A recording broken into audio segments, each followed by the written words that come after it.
Wagwan viewers and subs, welcome back for another episode on this channel. Your feedback is always welcome. You can learn from me while I learn from you. In today's video, I am going to be hacking my primer gun using parts from my base coat gun. They are both Tekna guns, so I want to see how this works out. Here on the Tekna we have the HVLP HV20 cap. There's a 1.3 tip inside. Just gonna take these parts out.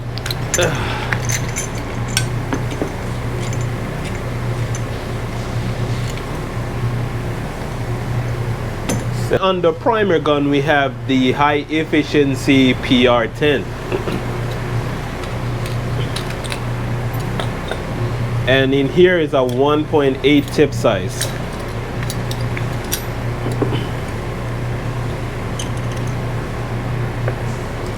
So now I'm putting the 1.3 tip inside the primer gun. As you can see, it fits very well.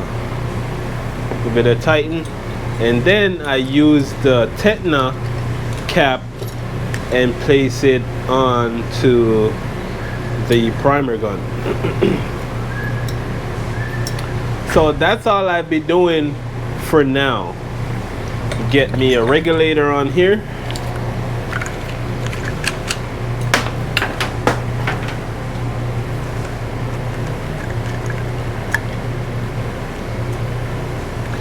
And I'm pretty much set and good to go.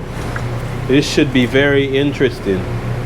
Alright guys, so I'm going to have to adjust as I go. On my first two passes, I noticed that it's coming out quite heavy and slightly peely.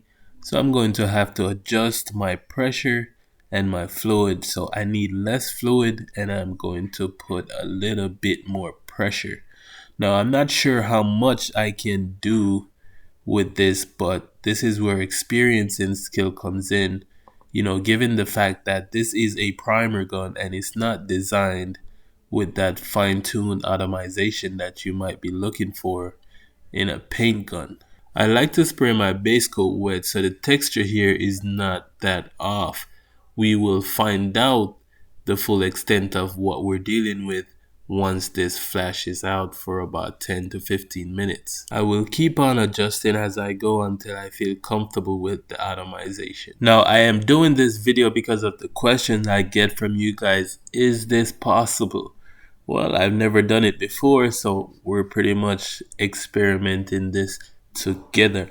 Now I am starting to see a slight difference in the way the base coat is being laid down. My applications look a lot better with the adjustments that I've made. So just keep watching, share some of your knowledge with the rest of the class. As I've mentioned, always feel free to leave a comment on this channel because we can all learn from each other. We're never too far advanced to learn something new. Before I make this flash, I'm going to give this one more quick pass in the bodywork area so I can get quicker coverage.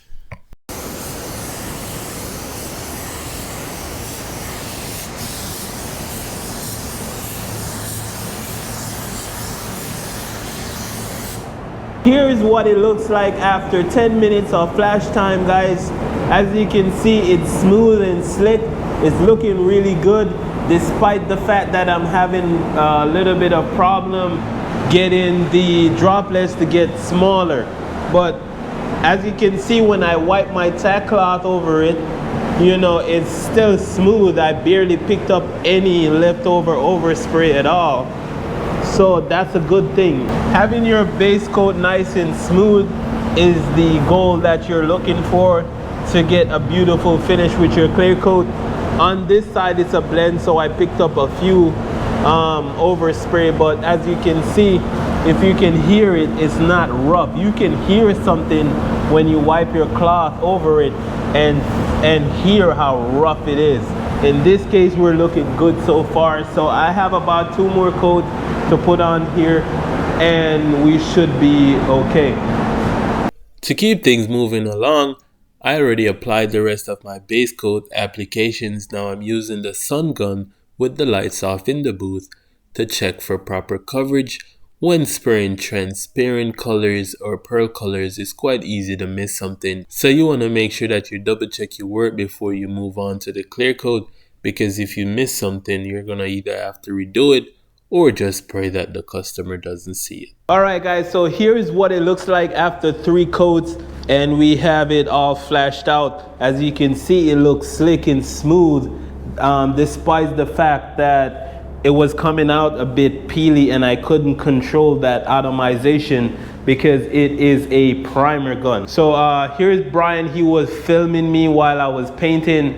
Can you tell us some of the things that you noticed with this primer hack? Yeah, so basically what I think is, since it is a primer gun, it's built for a little bit thicker material, so naturally it's dumping the material on, and it's not able to atomize as well because it's a thinner material, so it's coming out so much more quicker than a primer would.